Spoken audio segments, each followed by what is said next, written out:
Les amis, voici comment la presse espagnole est revenue ce matin sur la qualification du Real Madrid.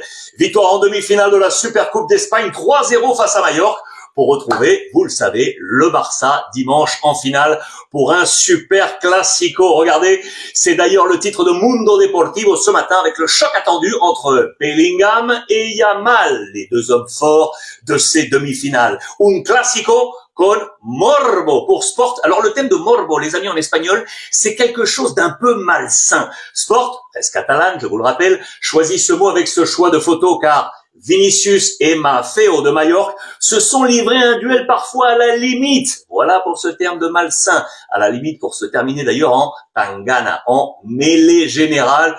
Vous le voyez sur cette capture d'écran. Vinicius, que la presse catalane, vous le savez, adore viser, mais c'est bien Bellingham qui a débloqué la situation.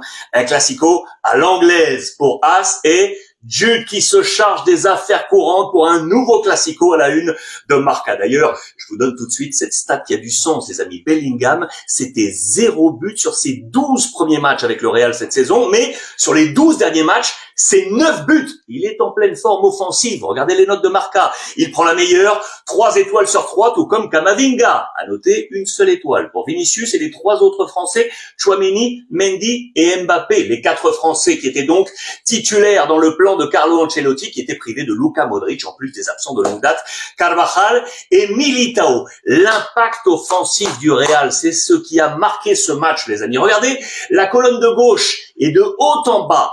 28 tirs, dont 11 cadrés, un poteau, 18 frappes dans la surface. Regardez cette représentation qui est très efficace pour donner du relief à ces chiffres, avec en plus une maîtrise du jeu, 65% pour le Real Madrid. Bellingham a marqué à la 63e et les 2 autres buts dans les arrêts de jeu. Un CC à la 93e et Rodrigo à la 95e sur une passe de Vasquez, le Brésilien qui a marqué le jour de son 24e anniversaire. Lui aussi est en pleine forme. 6e but en 22 matchs cette saison. Et quand on parle de force offensive au Real Madrid, tiens, regardez qui est-ce qui est passé venir faire un petit coucou en avant-match. Karim Benzema, l'ancien numéro 9 de la Maison Blanche, qui est venu saluer son ancien coach Carlo Ancelotti et toute l'équipe avec son compatriote Kylian Mbappé. Il y a eu d'autres visiteurs en cette demi-finale. Regardez cette petite image captée comme ça en mode observation. Ces 2 hommes dans les tribunes de Jeddah. Les équipes analytiques du Barça, équipées de caméras et d'ordinateurs. La finale se prépare déjà. Alors les amis, comment avez-vous trouvé ce Real Madrid? Donc c'est eux qu'on va manger en finale dimanche, c'est ça? C'est eux qu'on va manger en finale dimanche, c'est ça? Ouais les gars, je veux ça. Je veux du trash talk, les gars. C'est ce que je veux, c'est ce que je kiffe. Crachons-nous dessus jusqu'à dimanche. Afin que dimanche, il y ait un réel perdant. Afin que dimanche, des gens se souviennent de cette vidéo et reviennent dans les commentaires de cette vidéo pour se moquer de tous les Madrilènes qui ont répondu à cette vidéo en disant « On va manger le Barça dimanche ». Bon, après, si on perd, c'est cas inverse. On acceptera le chambrage, tout ça. Mais on reste confiant. Un match 3-0, et qui, à l'image de Benzema, était ennuyeux à mourir jusqu'au premier but en deuxième mi-temps. L'ouverture du score de Bellingham, qui malgré tout ce qu'il fait, on sait très bien, ne finira pas joueur du mois. On le donnera à Mbappé comme chaque mois, on comprend pas pourquoi. Il ouvre le score et débloque le match tout simplement. Et le match se finit 3-0 avec un contre son camp. Et pour finir, un but de Rodrigo, sur un superbe centre. Le divertissement du match, il était là. Surtout avec ce qu'ils ont fait au final. Le chambrage qu'il a mangé, Miskin, ça se fait pas. En vrai, c'est bien fait, il l'a cherché. S'il y a des Madrilènes qui sont confiants pour dimanche, c'est bien. Tout se réglera dimanche. Le premier titre pour le Barça et un tournant de la saison pour un de ces deux clubs.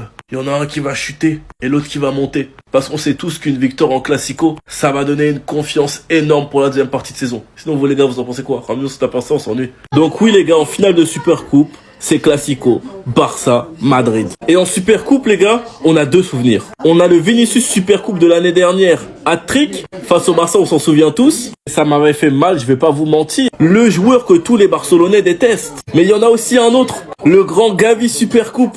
Un but, 2 passes D, qui lui est le Barcelonais le plus détesté de la part des Madrilènes. Gavi Supercoupe qui a été injouable face à Madrid, ils s'en souviennent tous. Et Vinicius triplé face au Barça l'année dernière en Supercoupe, on s'en souvient tous. Moi personnellement, ce que j'ai à dire, c'est que Gavi mode Supercoupe est activé actuellement. Un but, une passe D contre Bilbao. Vinicius mode Supercoupe, je ne sais pas. Il était occupé dans un duel de coq. Ce qui est sûr, c'est que ce match peut être un tournant de la saison. Un match où Mbappé va pouvoir se rattraper.